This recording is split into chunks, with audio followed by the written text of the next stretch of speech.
Welcome to HeatSign. Today, we'll show you how to use our dual light handheld laser engraving machine to mark spray-painted wood with precision and ease. Let's begin by powering on the machine.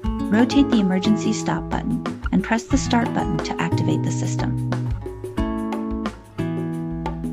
Next, open our laser software and import your desired logo.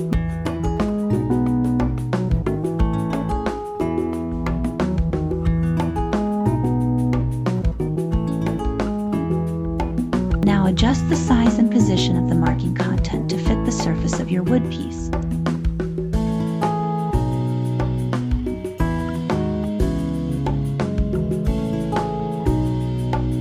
Set the laser power and marking speed based on the surface material. For spray-painted wood, moderate power ensures a clean mark without damaging the paint.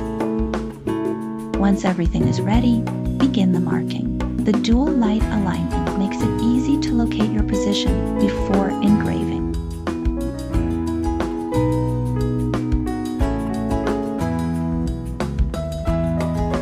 Here's the final result: crisp, clear, and permanent. Looking for a reliable laser marking solution? Contact us at HeatSign to get expert advice and a custom quote.